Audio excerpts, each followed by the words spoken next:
Praise the Lord. Thank you very much. Amen. It's good to be here in Bali, another night of revival. And we're going to have a great time tonight. Can you say amen? Kita akan bersenang-senang malam ini. Amin. Amen. And so let's go to the Word of God tonight, 2 Corinthians 10. Kita lihat firman Tuhan dari 2 Korintus And we're going to 10. read from verses 3 to 6. Kita baca dari ayat 3 sampai 6. But before we read that, I want to share a quick story. Sebelum kita membaca ayat ini, saya akan berbagi sebuah kisah. I want to show you a photo. Ada foto yang akan ditampilkan. Does anybody know what this place is called? If you're from Napier, don't put your hand up. Apa yang ada tahu nggak ini tempatnya, apa nama tempat ini? Who could have a guess? Let's go to the next photo. Coba kita lihat ke foto berikutnya. What is that? Apa ini ya? Hand up. Angkat tangannya. It is Masada. Give a round of applause. Masada. Namanya Masada. Richard's a historian. Berarti Pak Richard adalah ahli sejarah. This is Masada, and at one point Masada was known as the most secure stronghold in all of Israel. Dulunya Masada ini dikenal sebagai sebuah tempat yang sangat aman, tempat pertahanan, kubu pertahanan yang sangat aman. As you can see, it's a city basically built on top of a massive mountain, or in those days they would call it a rock. Yang bisa kita lihat, kota ini dibangun di atas sebuah gunung yang besar atau batu yang besar. Masada was built 400 meters high in the sky. Tingginya menjulang sampai 400 meter ke atas. And they built it because they wanted to make it so secure that it could never be conquered. Mereka membangun ini supaya aman dan tidak akan pernah ditaklukkan. But eventually the Romans did conquer Masada. Tapi sayangnya Romawi berhasil untuk menaklukkannya. They actually built a 200 meter high and 100 meter wide ramp all the way to the top. Mereka malah membangun 200 meter ke atas jalan landai ya, sampai ke 200 lebih tinggi dari bangunan ini. And you can see the ramp still there, the remnants. If you go back to the other photo, Coba kita lihat yang you can see that ramp, see that scout ada right jalan there. landai. There you go. Bisa kita lihat, perhatikan jalan landai menuju menjulang ke atas.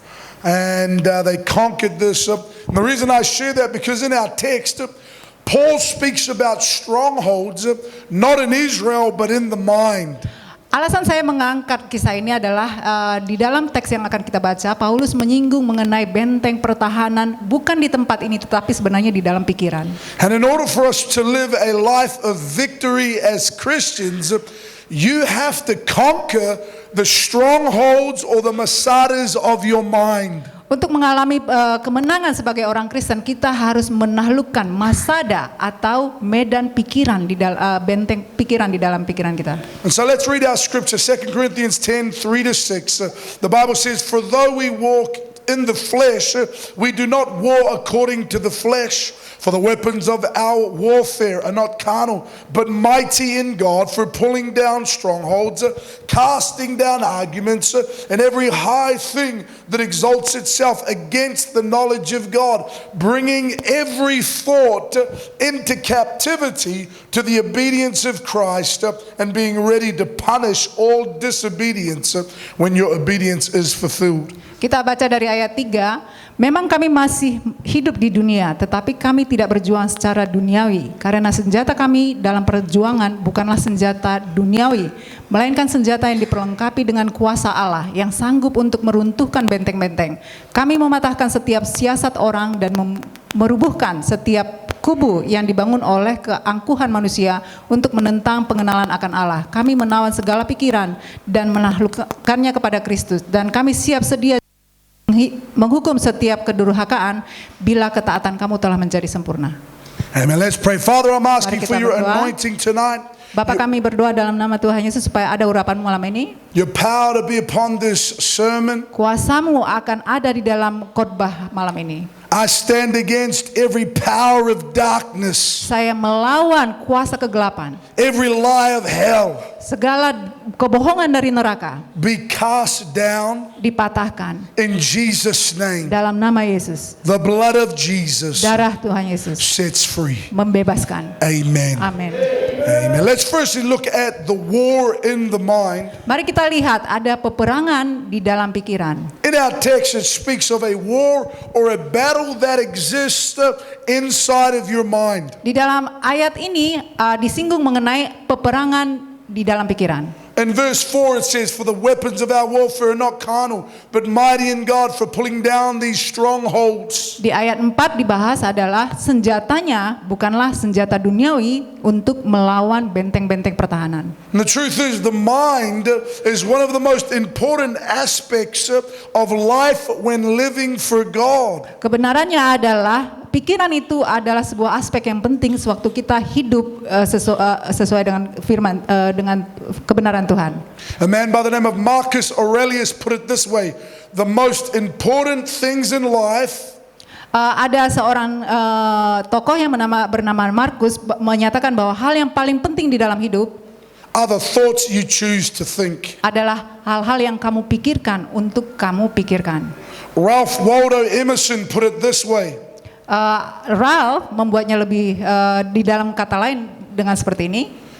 a man is what he thinks about all day long. Seseorang itu adalah apa yang dipikirkannya sepanjang hari. Proverbs 23:7 says, "As a man thinks in his heart, so is he." Di Amsal 23 ayat 7 berkata, sebab seperti orang yang membuat perhitungan dalam dirinya sendiri, demikianlah ia. And so think about this, it's saying our thoughts make us what we are. Jadi ini bermaksud adalah pikiran kita membentuk siapa diri kita. And when we come to Christ, there must be a change or a shift in our minds. Waktu kita datang kepada Kristus, harusnya ada perubahan di dalam pikiran. In the way that we think and view life. Cara kita berpikir dan melihat hidup. That before you came to Christ, you thought one way. Sebelum kamu datang kepada Kristus, kamu berpikir dengan satu cara. But after Christ, you think another way. Tetapi setelah kamu mengenal Kristus, kamu berpikir dengan cara yang berbeda. That is partly what the word repent means. Itulah maksudnya yang disebut dengan pertobatan. In a sense, it means a change of mind to turn from one way to another. Pertobatan itu berarti perubahan pikiran dari cara berpikir yang satu ke pikiran yang lain. Salvation has to touch the way you think. Keselamatan harus mengubah caramu berpikir. Romans 12:1, "Do not conform any longer to the pattern of this world, but be transformed by the renewing of the mind." Roma 12 ayat 1 berkata, karena itu saudara-saudara, demi kemurahan Allah aku menasihatkan kamu supaya kamu mempersembahkan tubuhmu sebagai persembahan yang hidup, yang kudus dan yang berkenan kepada Allah. This is Paul writing, and you could really say he's challenging the church, and he's saying, don't be conformed to this world.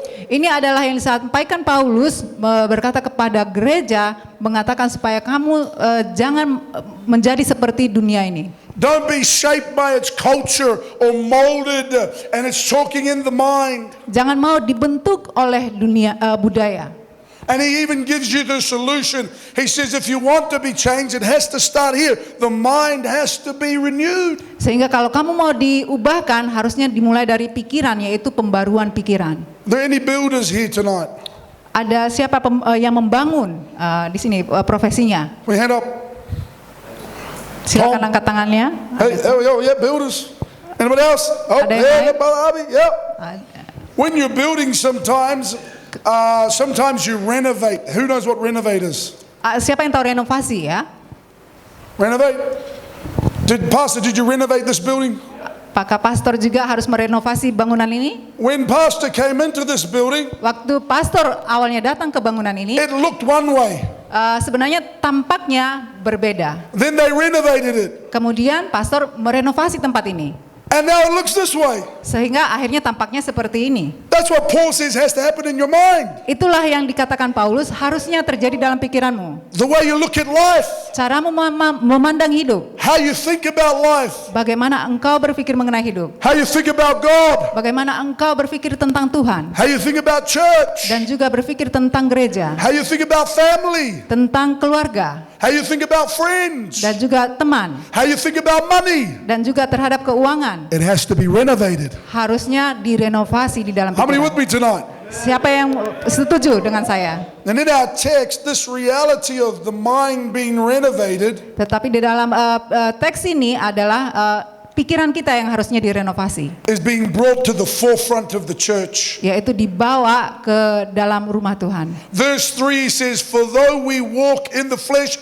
we do not war according to the flesh." Di ayat 3 dikatakan, meskipun hidup kita secara jasmani duniawi, tetapi peperangan kita bukan melawan duniawi ini. In other words, yes, we are physical people, but there's something spiritual happening in the mind. Memang tubuh kita jasmani atau duniawi, tetapi yang ada sesuatu rohani yang terjadi dalam pikiran kita. And he says that there's actually this war going on, this invisible war. You can't see it, but it's happening. Sebenarnya yang terjadi adalah ada peperangan bukan secara kasat mata, tetapi memang terjadi di dalam pikiran. For some of you, when you came to Christ, when you came to church, there was a wrestle in your mind. What will my family think? Mungkin waktu kita datang ke gereja atau Kristus, kita akan bergumul ya, apa yang akan keluarga saya katakan terhadap saya? What will my friends say? Bagaimana teman-teman saya akan berpikir tentang saya? What will they think about me? Bagaimana mereka melihat saya? You know, one of my favorite parts of being here in Bali so far Salah satu bagian yang paling saya sukai ada di Bali sejauh ini adalah was seeing 4 girls pull David on the tug of war and make him fall over. untuk melihat David, tarik tambang, cewek-cewek, I'm only joking. bercanda saja. But that was funny. Tetapi itu sangat lucu ya. And when we did the tug of war, how many know people like the tug of war? Waktu kita tarik tambang, And there's a pull, right? ada saling tarik menarik ya, Opposing forces. melawan lawan. That's the picture of what happens in our minds. Itulah gambaran pikiran di dalam pikiran kita. This tug of war Ada kayak seperti tarik tambang between the new mind that Christ gives us antara pikiran yang baru yang telah diberikan Tuhan Yesus and the mind of your old life. dengan pikiran hidup kita yang lama. How you used to be. Bagaimana engkau dahulunya How you used to think. atau biasanya dulu kamu berpikir.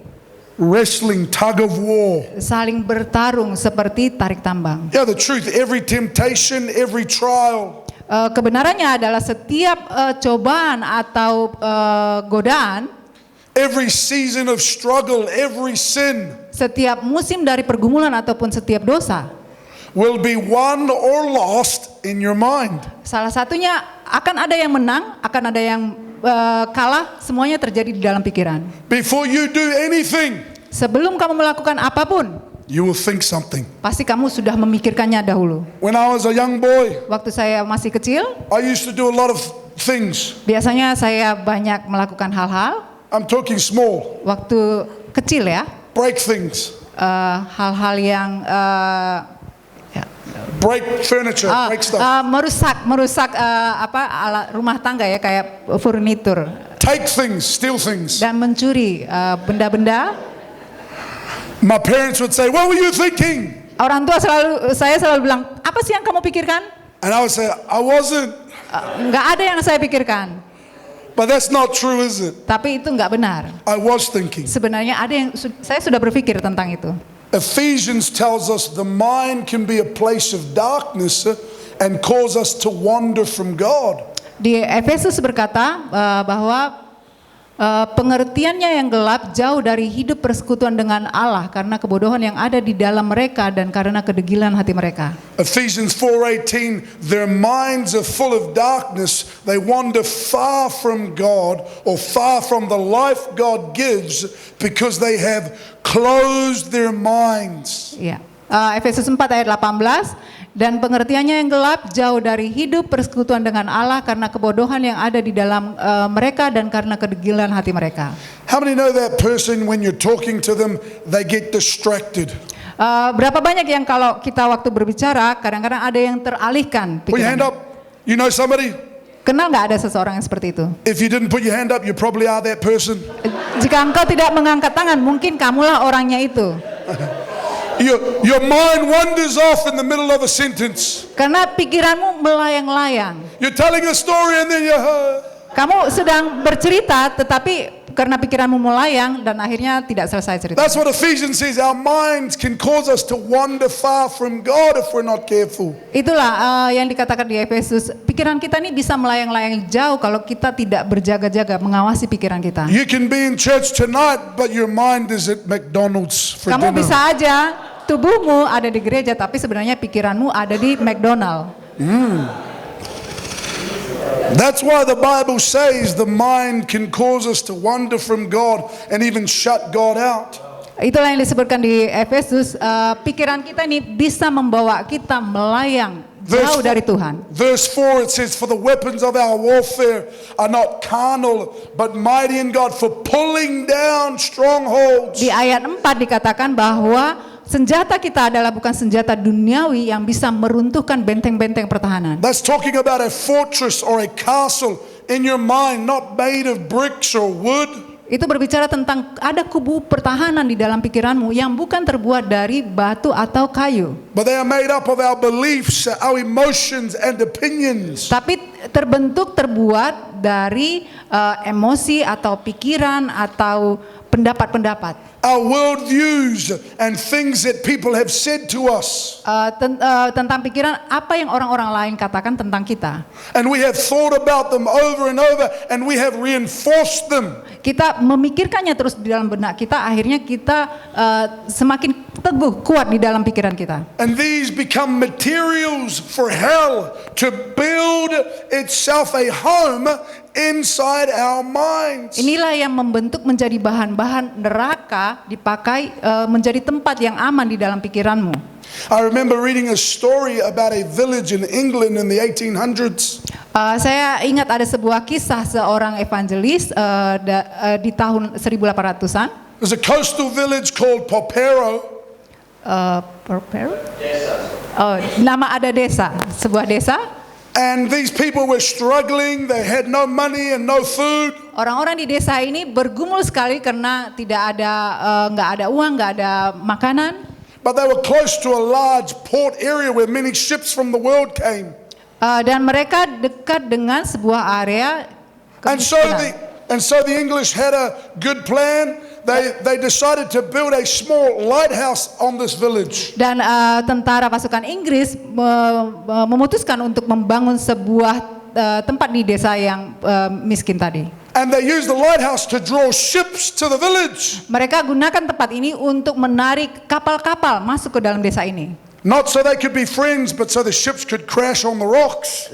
Bukan supaya mereka membangun persahabatan dengan orang-orang di desa ini, tapi supaya untuk menenggelamkan kapal-kapal yang datang And masuk. then they would go down and rob the ships. Sehingga supaya kalau tenggelam, mereka penduduknya masuk ke dalam kapal ini untuk menjarah semua harta bendanya. This is what the devil does in our minds.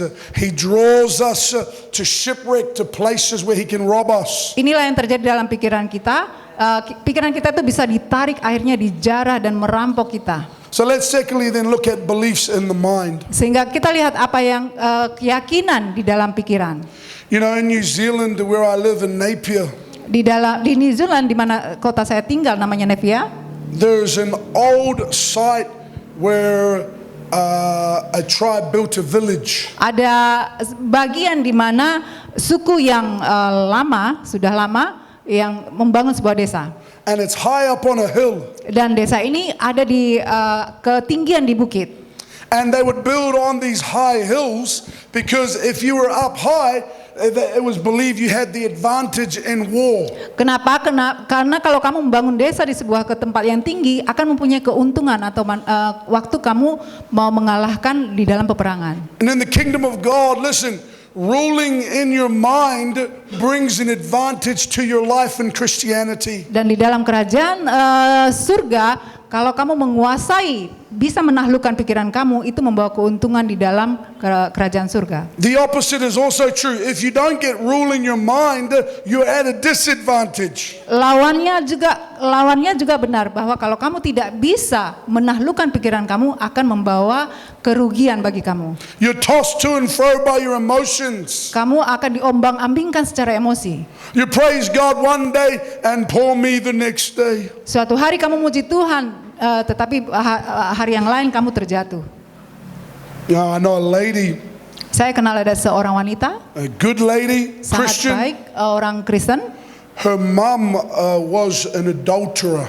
Ibunya adalah pezina. And now because of that experience as a young girl, Nah, karena pengalaman itu sebagai wanita muda, she would often struggle with thoughts of jealousy and insecurity about her husband. wanita ini bergumul, mempunyai pemikiran yang selalu cemburu terhadap suaminya. And she would wrestle with this often. Dia sering sekali bergumul terhadap pikiran seperti ini. The Bible tells us that Jesus died on a mountain called Golgotha. Alkitab mengatakan bahwa Yesus mati di bukit Golgota. Golgotha means place of the skull.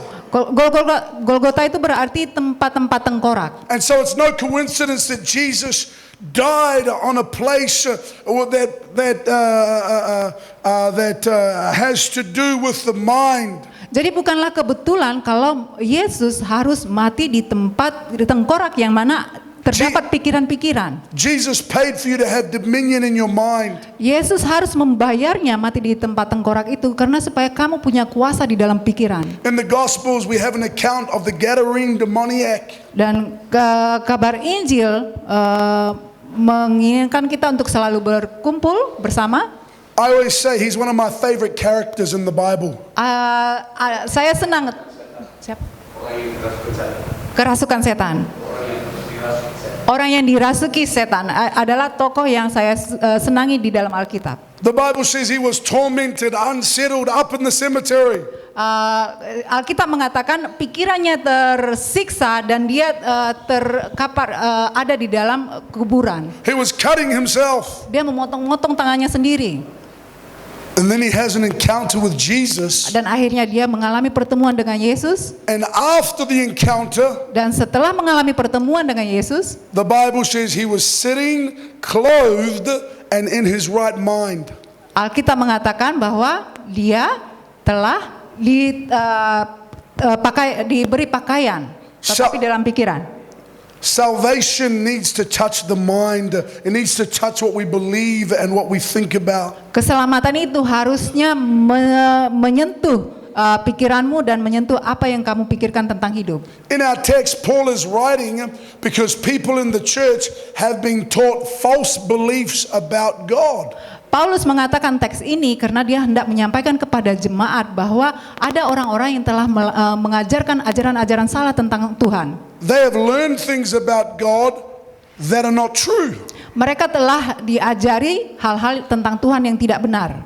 And he is speaking to them saying, these lies about God need to be confronted. Dan Paulus mengatakan bahwa kebohongan-kebohongan tentang Tuhan ini harusnya dilawan. They need to be pulled down Mereka harus diruntuhkan. because they oppose God and His will. Karena ini ajaran ini menentang Tuhan dan kehendaknya. Sometimes, listen, we can have beliefs about God that are not true and they rob us of relationship with Him. Kadang-kadang ada ajaran tentang Tuhan yang tidak benar, akhirnya merampok kita dari Tuhan. I read a story about a Japanese man in 2008. Saya hendak mau cerita tentang seorang pria dari Jepang yang di tahun 2009. He found a woman secretly living in his home in a hidden room. Dia menemukan ada seorang wanita yang diam-diam tinggal di dalam ruangannya. She would come out when he was away and she would take his food and his belongings, and when he came home she would go back into the hidden room. Dia hanya bangun waktu orang tidak tersadar, terbangun keluar untuk mengambil makanan dan masuk lagi ke kamarnya. This went on for 3 years. Dan ini berlangsung selama 3 tahun. He didn't know she was there. Nggak ada orang yang tahu bahwa dia di ruangan itu. He didn't know she was robbing him.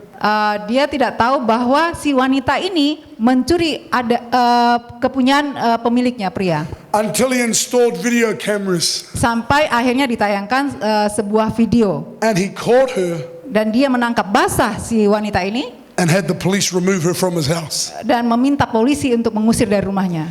And his house even grew because now he had an extra room. Dan rumahnya malah makin bagus karena ada ruangan yang kosong satu. That he didn't know about. Yang dia tidak sadari bahwa ada dulu ruangan itu. And I share that because listen, the devil robs us when we don't know he's there. Kenapa saya bagikan ini adalah Karena iblis itu suka merampok kita waktu kita tidak sadar. His lies rob us of God's will and resource. Kebohongan-kebohongannya itu merampok kita dari apa yang sudah Tuhan siapkan untuk kita. That's why it's so important to know the Word of God. Itulah yang kenapa dituliskan di dalam Mazmur untuk mengenali kehendak Allah.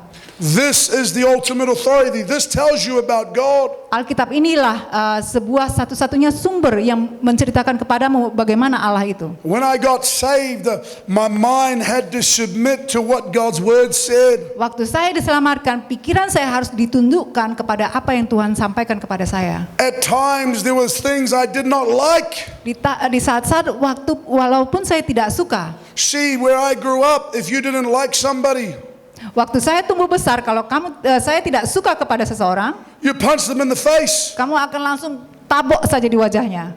And the toughest person is right.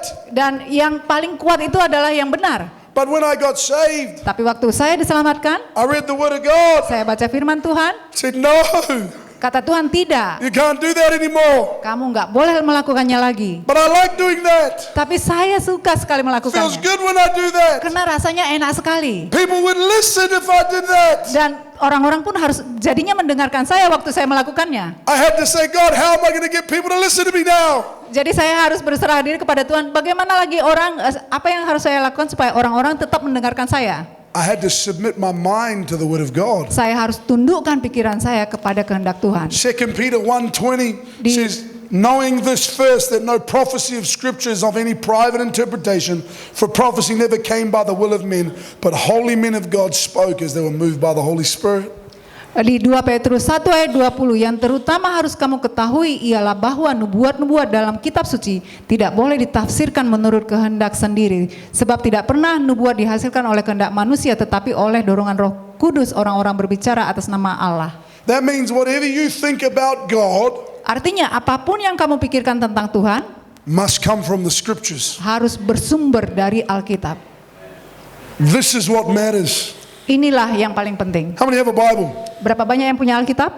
Lift your Bible up. You got a Bible? Where's your Angkat Bible? Alkitabmu, angkat It's Alkitabmu. called a book. I know today we use a phone. Memang ini buku ya, tapi sekarang kita udah pakai di handphone Alkitab kita. Amen. Praise God. Let's finally then close with victory in the mind. Mari kita lihat mengenai kemenangan di dalam pikiran. When you know the Word of God, there is a victory in your mind. Waktu kamu tahu kehendak Tuhan untuk hidupmu, kamu mengalami kemenangan di dalam pikiran. Psalm 119:9, how can a young man cleanse his way? By taking heed according to your word. Mazmur 119 ayat 9. Dengan apakah seorang muda mempertahankan kelakuannya bersih? Dengan menjaganya sesuai dengan firman-Mu. And so 3 ways you can clean your mind. Ada 3 caramu membasuh pikiranmu. Number 1 is diet. Pertama adalah dengan pola makan diet. There's an old saying, you are what you eat. Ada sebuah kata bijak, perkataan yang mengatakan kamu adalah apa yang kamu makan. That means Indonesians are rice. Artinya orang Indonesia semua bijak. Because you eat a lot of rice, don't you? Oh, semuanya di sini makan nasi ya? It's a joke. Hanya bercanda saja. But it also is you are what you think. Kamu juga adalah apa yang kamu pikirkan tentang diri kamu. And so you have to change what you think about. Sehingga kamu harus mengubah apa yang kamu pikirkan. You have to change what you put your mind on. Apa yang di mana pikiran-pikiran kamu itu bersandar. I notice some places around here, it's very clean. They don't put their rubbish on the ground. Kadang-kadang kita boleh lihat di tempat-tempat sekitar kita, ada yang bersih, mereka sampahnya tidak berantakan. We went to the park. Kami pergi ke lapangan, Renon, It's very clean. di sana bersih sekali. That's what has to happen in your mind. You've got to keep the junk out. Itulah yang harusnya terjadi dalam pikiranmu. Kamu harus berusaha membuat pikiranmu itu bersih dari sampah-sampah. How many know there's a lot of junk on this? Siapa tahu dari HP ini banyak sekali sampah. People in my country, Orang-orang di negara saya, they can spend hours mereka bisa ngobrol berjam-jam eating junk, dan memakan sampah. scrolling. Ya, dengan memutarkan HP-nya. So you have to change your diet. Kamu harus mengubah pola makanmu. Number 2, you have to be disciplined. Yang nomor 2, kamu harus disiplin. Isaiah 26:3, you will keep him in perfect peace, whose mind is stayed on you.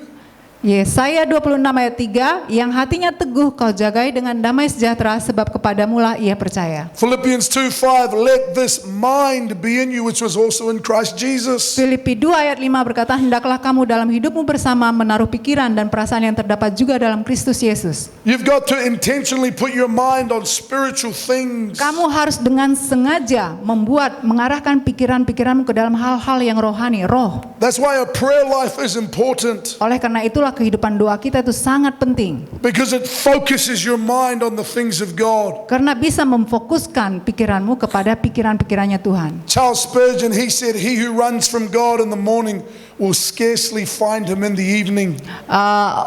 Ada Charles Spurgeon berkata, siapa yang tidak menemukan Tuhan di pagi hari akan susah menemukan Tuhan di malam hari. And number 3 is doctrine. Dan yang nomor 3 adalah hal yang penting itu adalah ajaran atau apa yang kamu yakini. Your beliefs and the word of God must be in agreement. Apa yang kamu pikirkan dengan kehendak Tuhan itu harus selaras. We must surrender to God's word to get dominion in our mind. Kita harus berserah kepada Tuhan supaya Tuhan berkuasa atas pikiran kita. In order for our minds to function correctly and our lives to function correctly as a believer in God. And we all need to function correctly as a believer in God. Kita sebagai jemaat harus berfungsi secara benar di bagian tubuhnya Tuhan. How many ever have to update your phone, the software? Ada yang update phone-nya, software-nya di dalam Put your hand HP-nya. up. Yep. You have to do that regularly, don't you? Kan kamu harus juga melakukan mengupdate telepon kamu secara rutin ya. You can update your mind regularly Kamu juga bisa mengupdate, memperbarui pikiran kamu secara rutin. by reading and applying this every day. Dan dengan membaca firman Tuhan dan menerapkannya dalam kehidupan sehari-hari. How many read their Bible every day? Berapa banyak yang membaca Alkitabnya setiap hari? Some people. Hanya sedikit saja. You know, listen, I got saved on my knees. Saya waktu diselamatkan saya berlutut di lutut saya. And I needed a supernatural renewal of my mind. Saya sangat membutuhkan ada pembaruan di dalam pikiran saya. I was broken. Saya hancur. I was messed up. Saya dulunya berantakan. And just religion in itself was not going to work for me. Dan agama itu tidak bisa menjawab permasalahan saya. I needed a relationship with God in heaven. Saya butuh adanya hubungan dengan Tuhan di surga. And when I found that, it began to change my mind. Waktu saya menemukan Tuhan, mulailah ada terjadi pembaruan di pikiran saya. And so another person that happened to is our brother Rihil. Ada juga yang terjadi, ada saudara kita, Rihi, And he's going to come and give a quick testimony. dan Rihi akan memberikan kesaksian hidupnya.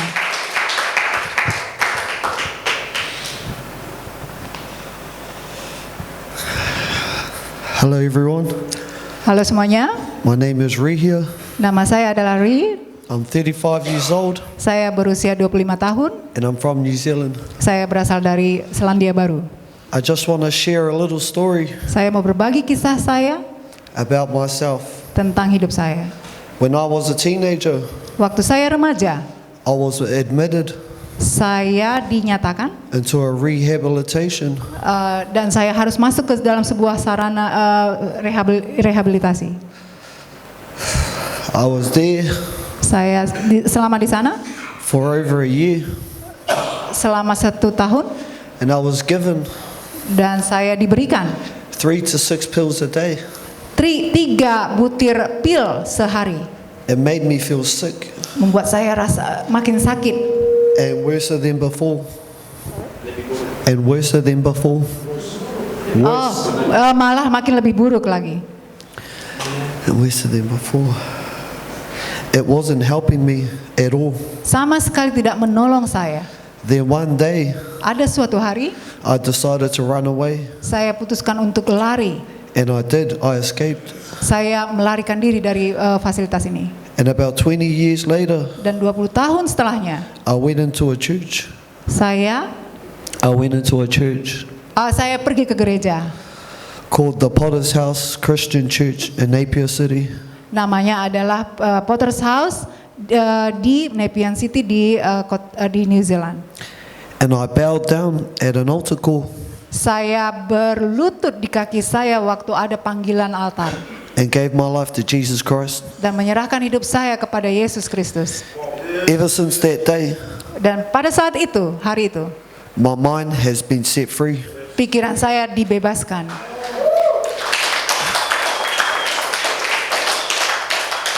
from anger, dari kemarahan, torment, penyiksaan, and voices. dan suara-suara. God has restored my mind, Dan Tuhan telah memulihkan pikiran saya. and I want to give Him all the praise. Dan saya mau menjerahkan semua pujian bagi Tuhan. Thank you for listening to my story. Terima kasih karena telah mendengarkan kisah saya. Amen. Why don't we bow our heads tonight? Amen. Let's bow our heads. Mari kita tundukkan kepala kita. Praise